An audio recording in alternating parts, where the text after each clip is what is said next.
Hi hall எல்லாரும் எப்படி இருக்கீங்க? நான் வந்து லாஸ்ட் வீடியோவில் சொல்லியிருந்தேன் என் சிஸ்டருக்கு வளகாப்பு ஃபங்க்ஷன் இருக்குது, அதுக்கோசரம் ஷாப்பிங் பண்ணிகிட்ருக்கேன்னு சொல்லிட்டு. ஸோ ஃபங்க்ஷன் டேட் பார்த்தீங்களா, 9th March 2025. ஃபங்க்ஷன் வந்து லைக் எங்கள் ஊரில் தான் பண்ணோம். ஏன்னா மாப்பிள்ளை வீடு பொண்ணு வீடு ஒரே ஊர் தான். அது இல்லாமல் மாப்பிள்ளை வந்து எங்கள் மாமாவோட பையன்தான். ஸோ ரிலேட்டிவ்ஸ்க்கு எல்லாருக்கும் பக்கமாக இருக்கும் சொல்லிட்டு நாங்கள் அங்கேயே ஃபிக்ஸ் பண்ணியிருந்தோம்.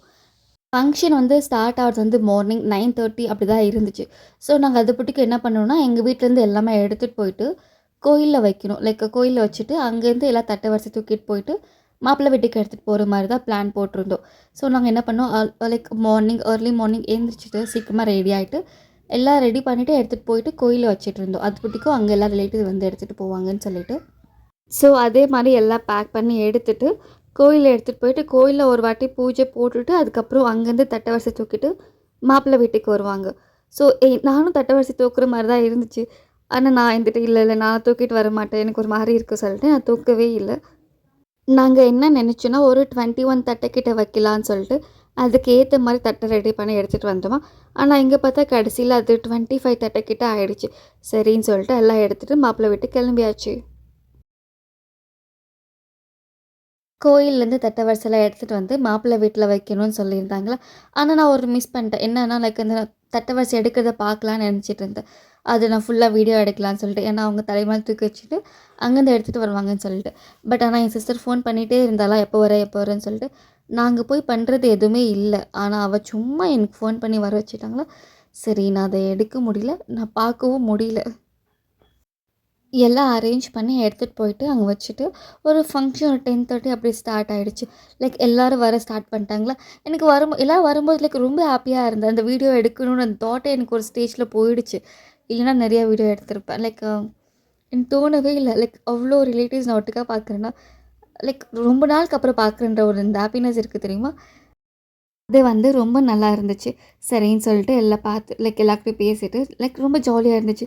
நான் வந்து எங்கள் வீட்டில் ஒரு ட்ரெஸ் கோட் கொடுத்துருந்தேன். எங்கள் டாடிக்கு, டுட்டுக்கு, அப்புறம் என் தம்பிக்கு. எல்லோரும் வேஷ்டி சட்டை கோல்டன் கலர் தான் போடணும்னு சொல்லிட்டு நான் சொல்லியிருந்தேன். ஆனால் என் தம்பி இருக்கா, டுடும் அதே மாதிரி தான் போட்டான், டாடியும் அதே மாதிரி தான் போட்டுக்கிட்டாங்க.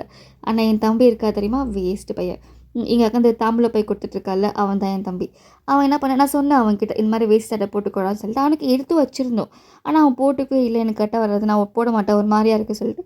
அவன் கடைசி வரைக்கும் போடவே இல்லை. நான் எவ்வளோ வாட்டி கேட்டேன், போடுறா நல்லாயிருக்கும் சொல்லிட்டு. ஆனால் போடவே இல்லை. Very bad boy. அது வந்து நான் அக்காக்கிட்ட சொல்லிகிட்டே இருந்தேன். அக்கா நீங்கள் ரொம்ப ஹைட்டாக இருக்கீங்க, நான் மட்டும் ஷார்ட்டாக இருக்கேன்னு சொல்லிகிட்டே இருந்தேன்னா, அதுக்கு வந்துட்டு அக்கா இப்படி ஸ்டாண்ட் மாதிரி வச்சுக்கோ சரியாக போயிடும்னு சொல்லிட்டு இருந்தாங்களா. சரி சொல்லிட்டு நினச்சி பார்த்தேன். ஆனால் எனக்கு ஹைட்டாக இருந்தால் பிடிக்கும், ஆனால் நான் ஹைட்டாகவே இல்லை. எனக்கு அது ரொம்ப வருத்தமாக இருக்குது. நான் என்ன பண்ணுவேன்னா நலங்கு வைக்கணும்னு சொல்லிட்டு போய் க்யூவில் நிற்பேனா. ஆனால் என்ன ஆச்சுன்னா கடைசி வரைக்கும் நலங்கு வச்சதே இல்லை. நான் போய் க்யூவில் நிற்பேன் நலங்கு வைக்கணும்னு சொல்லிட்டு. ஆனால் அப்புறம் யாராச்சும் வந்து கூப்பிடுவாங்கன்னு சொல்லிட்டு அங்கேருந்து கிளம்பிடுவேன். திரும்ப வந்து ஒரு 1/2 hour விட்டு வந்து திரும்ப க்யூவில் நிற்பேன். திரும்ப அப்புறம் யாராச்சும் வந்து கூப்பிடுறாங்கன்னு சொல்லிட்டு அங்கேருந்து கிளம்பி போயிடுவேன்னா, இப்படியே பண்ணிகிட்ருக்கு. கடைசி வரைக்கும் நான் நலுங்கே வைக்கலன்றது இந்த வீடியோ பார்த்தா எனக்கே தெரியும். அப்போ நான் எங்கள் மம்மிக்கு சொல்லிட்டு இருந்தேன், மம்மி நான் நலுங்கே வைக்கல மம்மின்னு சொல்லிட்டு இருந்தேன்னா, எங்கள் மம்மி அதுக்கு வந்துட்டு எங்கள் மம்மி வந்துட்டு நீ நலுங்கு வைக்காததுக்கு திரும்ப ஃபங்க்ஷனெல்லாம் பண்ண முடியாது, வாய் மட்டும் போடின்னு சொல்லிட்டு இருந்தாங்களா. சரி, வெரி கிரேட் இன்சல்ட் அப்படி சொல்லிட்டு சைலண்ட்டாக ஆயாச்சு. இந்த வீடியோவில் ஒரு குட்டி பொண்ணு இருக்காங்கல்ல, அவங்க பேர் வந்து கௌசல்யா. இந்த பொண்ணு நான் கடைசியாக எப்போ பார்த்தேன்றது நான் ஸ்கூல் படிக்கிற போது, அதாவது நான் 10th படிக்கிற போது தான் கடைசியாக பார்த்தேன். இப்போது அந்த பொண்ணு 12th படிக்குது. என் மைண்ட் வாய்ஸ் எப்படி இருந்துச்சுன்னா, என்ன நீ இவ்வளோ சீக்கிரம் ஆளாயிட்ட, நீ குட்டி பொண்ணு தானே அப்படின்ற மாதிரி இருந்துச்சு. ஆனால் அந்த பொண்ணு வந்து நான் 12th படிக்கிறேன் அப்படின்ற போது அப்படின்ற மாதிரி ஆயிடுச்சு.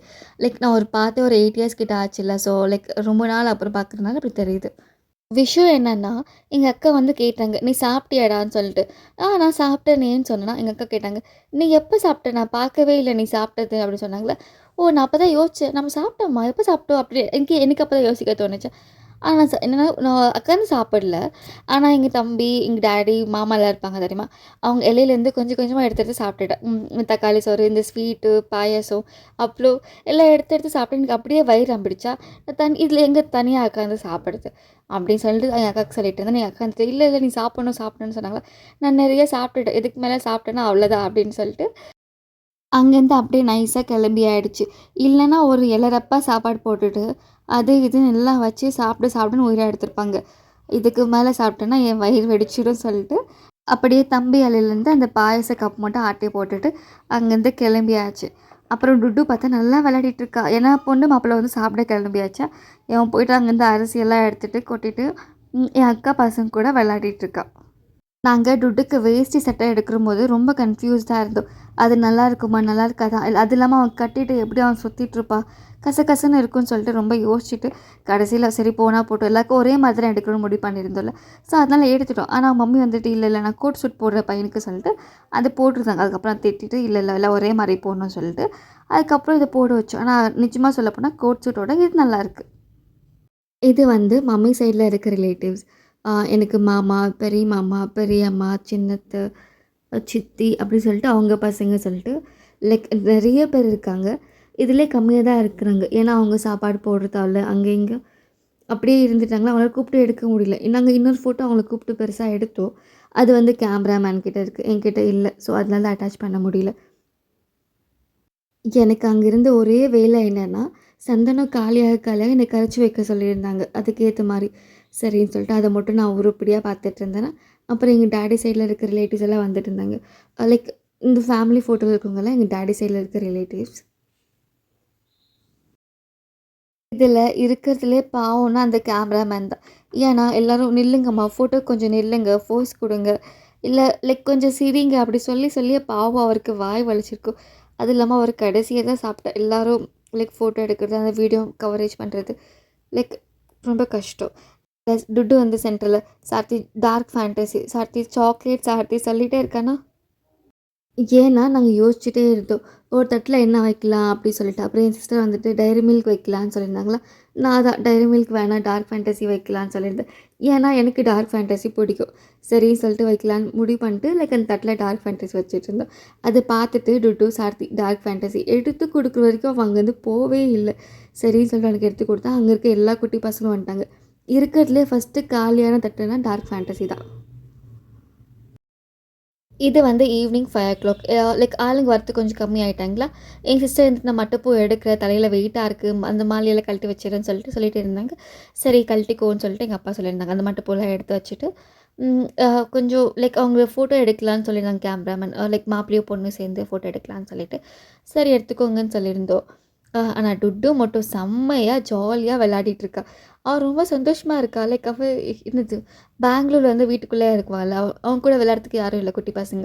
ஸோ இங்க நெறைய பேர் இருக்காங்கல்ல, அதனால அவ ரொம்ப ஜாலியா விளையாடிட்டு இருக்கா. இதெல்லாம் பார்க்கும்போது எனக்கு எங்க அக்காவோட மேரேஜ் தான் ஞாபகம் வருது. ஏன்னா லாஸ்ட்டா அட்டெண்ட் பண்ணது, அதாவது நான் குட்டி பொண்ணா இருக்கும்போது அட்டெண்ட் பண்ணது எங்க அக்காவோட மேரேஜ். அப்ப இப்படி தான் இருக்கும். நல்லா ஜாலியா என்ஜாய் பண்ணிட்டு இருந்தோம். உங்க கார்ல உட்காந்துட்டு பின்னாடி என்ன டிஸ்கஸ் பண்ணிட்டு இருக்காங்கன்னா, "பொண்ணு எப்போ கூட்டிட்டு போலாம் நம்ம வீட்டுக்கு? நல்ல நேரம் எப்போ?" அப்படின்னு சொல்லிட்டு அவங்க டிஸ்கஸ் பண்ணிட்டு இருக்காங்க.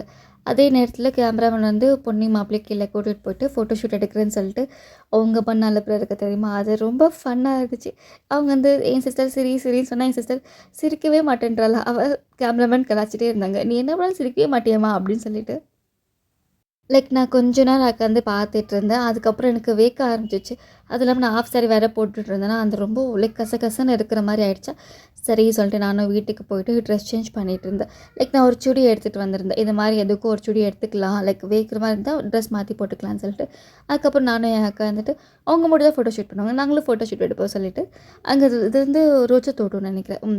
அதில உட்காந்து சும்மா 2 பேரும் மாத்தி மாத்தி வீடியோ எடுத்துட்டு ஃபன் பண்ணிட்டு இருந்தோம். ஏன்னா, இந்த மாரி டைம் திரும்ப எப்போ வரும்? நான் இந்த அக்கா பாத்தெல்லாம் ரொம்ப வருஷம் ஆச்சு. திரும்ப நான் எப்ப பாப்பேன்னு எனக்கே தெரியல. நெக்ஸ்ட் ஏதாச்சும் வீட்ல ஃபங்ஷன் பண்ணா தான் பாப்போம். ஸோ, அதனால அக்கா நல்லா ஜாலியா பேசிட்டு இருந்தோமா, அதுக்கப்புறம் அப்பா வந்துட்டு, "இல்லடா 6:30க்கு மேல பொண்ண கூட்டிட்டு போலான்னு" சொல்லியிருந்தாங்களா. நான் போய் டுட்டு எழுப்பிட்டு இருந்தேன். "டுட்டு வா வீட்டுக்கு போலான்னு" சொன்னா, டுட்டுக்கு வரதுக்கு மனசே இல்ல. "சத்தி நான் வரமாட்டேன், இங்கே இருக்குன்னு" சொல்லிட்டு இருந்தா. நான் சரின்னு சொல்லிட்டு, "இங்கே இரு நாங்கலாம் கிளம்புறோம்" சொல்லிட்டு கிளம்புனா, அப்புறம் அவனும் பின்னாடி ஓடி வந்துட்டான். இருக்கிறதுலே ரொம்ப கஷ்டமான விஷயம் என்னன்னா, நான் இங்க இவ்வளோ நல்லா ஜாலியா என்ஜாய் பண்ணிட்டு, சிரிச்சுட்டு, பேசிட்டு இருந்துட்டு, ஆனா இன்னைக்கு நைட்டு ஒரு 10:30 அப்படி நான் பெங்களூர் கிளம்பணுன்றது ரொம்ப ரொம்ப கஷ்டமான விஷயம் தான். நான் கூட ஓகே. டுட்டு தான் ரொம்ப ஃபீல் பண்ணிட்டு இருந்தா. "சார்த்தி நான் போமாட்டேன், சார்த்தி நான் போமாட்டேன்" சொல்லிட்டு. நான் தான் பிடிவாதமா "இன்னைக்கு வர டுட்டு" சொல்லிட்டு அவன கூட்டிட்டு போயிட்டு பெங்களூர்ல விட்டுட்டு, திரும்ப நெக்ஸ்ட் டேவே நான் திரும்ப ஊருக்கு வர வேலை இருந்துச்சு. எனக்கு இந்த வீடியோ பார்க்க பார்க்க எனக்கு ரொம்ப ஃபீல் ஆகுது. ஸ்வச் பாரத்ன்ற மாரி அந்த ஷால கீழ போட்டு மண்ணுல இழுத்துட்டு அகந்துட்டு போயிட்டுருக்கு. சத்தியமா எனக்கு அப்ப தெரியவே இல்ல. இந்த ஷால் இப்படி கீழ இழுத்துட்டு தேய்க்கிட்டு போகுதுன்னு சொல்லிட்டு. தெரிஞ்சிருந்தா அப்பயே எடுத்து போட்டுட்ருப்பேன். நான் ரொம்ப ஃபீல் பண்றேன். இத மட்டும் மம்மி பார்த்தாங்க, நான் செத்தேன். இப்போ நாங்க எங்க கிளம்பிட்டுருக்கோன்னா, அவங்க எங்க வீட்டுக்கு கிடையாது. அவங்க எங்க வீட்டுக்கு கூட்டிட்டு போறதுக்கு முன்னாடியே கோயிலுக்கு போயிட்டு, சாமி கும்பிட்டுட்டு, பூஜையெல்லாம் போட்டுட்டு, அதுக்கப்புறம் தான் வீட்டுக்கு கிளம்பணும்னு சொல்லியிருந்தாங்க. சரின்னு சொல்லிட்டு, அங்க எங்க பாட்டி வீட்டுக்கிட்டேயே லைக் அவங்க குலதெய்வ கோயில் சொல்லிட்டு, அங்கே வீட்டுக்கிட்டேயே இருக்கு மேலேயே.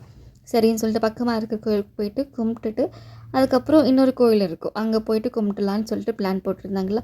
இந்த லைட்டெல்லாம் நாங்க காலையில பார்க்கும்போது எதுவுமே தெரியல அவ்வளோ ஒண்ணும் பெருசா. இப்போ எவ்வளோ அழகா தெரியுதுல்ல. லைக் அது நைட்ல பார்க்கும்போது செம்மையா இருக்கு. எல்லாம் இங்க எதுக்கு வெயிட் பண்ணிட்டுருக்காங்கன்னா, இன்னும் கொஞ்சம் பேர் வர வேண்டியது இருக்கு. நாங்க இங்கேருந்து திரும்ப வீட்டுக்கு போகக்கூடாது. லைக் மாமா வீட்டுக்கு போகக்கூடாது. திரும்ப டைரெக்ட்டா எங்க வீட்டுக்கு தான் போகணும்னு சொல்லிட்டு இங்கேயே வெயிட் பண்ணிட்டுருக்கோம். அவங்க எல்லாம் வந்தா அப்படியே ஒட்டுக்கா வீட்டுக்கு போகலான்னு சொல்லிட்டு. உண்மை என்னன்னா, எனக்கு தெரியாது. கோயில் பார்த்துட்டு அப்படியே டைரெக்ட்டா எங்க வீட்டுக்கு தான் கூட்டிட்டு போணும்னு சொல்லிட்டு. நான் இருந்துட்டு எல்லாம் எதுக்கு இங்க நிக்கிறாங்க? நான் போய் தண்ணி குடிச்சிட்டு வரலான்னு சொல்லிட்டு அப்படியே கிளம்பிட்டு இருந்தேன்னா, மாமா இருந்துட்டு அங்கெல்லாம் போகக்கூடாது. டைரெக்ட்டா வீட்டுக்கு தான் போணும். கோயிலுக்கு போயிட்டு அப்புறம் வீட்டுக்கு தான் போணும். அங்கே நான் மாமா வீட்டுக்கு போகக்கூடாதுன்னு சொல்லிட்டு இருந்தேன். அப்புறம் ஓ! ஆமாவா சொல்லிட்டு நான் திரும்பவும் அங்கேருந்து அப்படியே வந்துட்டேன். அப்புறம் அங்கேருந்து நடந்து கோயிலுக்கு போனோம். ஏன்னா கோயில் வந்து எங்க வீட்டுக்கு போற வழியில தான் இருக்கு. சரி அப்படியே போயிட்டு சாமி பார்த்துட்டு, அர்ச்சனை பண்ணிட்டு வீட்டுக்கு போலான்னு சொல்லிட்டு முடிவு பண்ணியிருந்தாங்க. சரின்னு சொல்லிட்டு எல்லாரும் கோயிலுக்கு போயிட்டு, சாமி பார்த்துட்டு, நல்லா கும்பிட்டுட்டு, அர்ச்சனை பண்ணிட்டு வீட்டுக்கு போறதா பிளான். உண்மை என்னன்னா, இந்த வீடியோவ நான் 2 நாள் முன்னாடியே அப்லோட் பண்ணிட்டேன். ஆனா, அது என்னன்னே தெரியல. காப்பிரைட் ஸ்ட்ரைக் வந்துச்சு. நான் நெனச்சேன், எதுக்குடா காப்பிரைட் வருது சொல்லிட்டு, அப்புறம் லைக் தெரியல. நான் லைவா தான் போட்டிருந்தேன். வாய்ஸ் ஓவர் எதுவும் குடுக்காம அப்படியே போட்டிருந்தேன். மேபி அந்த ரேடியோ சவுண்ட், அந்த சாங்ஸ் போயிட்டு இருந்துச்சுல்ல ரேடியோல. அதனால காப்பிரைட் வந்துச்சா? இல்ல எதனால வந்துச்சுன்னு தெரியல. சரின்ட்டு அத டெலீட் பண்ணிட்டு, வாய்ஸ் ஓவர் குடுத்தே போடலான்னு சொல்லிட்டு போட்டுட்ருக்கேன். ஆனா, எனக்கு இருக்கிறதுலே கஷ்டமான வேலை என்னன்னா, இந்த வாய்ஸ் ஓவர் குடுக்குறது தான். ஐயோன்ற மாரி இருக்கு. அதே இல்லாம 2 நாளா வாய்ஸ் ஓவர் குடுத்துட்ருக்கேன் இந்த ஒரு வீடியோக்கு. இந்த கோயில் வந்து இப்ப தான் ரீசென்ட்டா கட்டுனது. ஒரு 2 இயர்ஸ் கிட்ட ஆயிருக்கும். நானும் இப்ப தான் ஃபர்ஸ்ட் டைம் வரேன்னா, நல்லாயிருக்கு ஆக்சுவலி பார்க்குறதுக்கு. சாமி எல்லாம் கும்பிட்டுட்டு சிஸ்டர வீட்டுக்கு கூட்டிட்டு போயிட்டோம். அவ்வளோதான் சிஸ்டரோட வளைகாப்பு ஃபங்க்ஷன். நெக்ஸ்ட் வீடியோல பார்க்கலாம். டாடா! பாய் பாய்.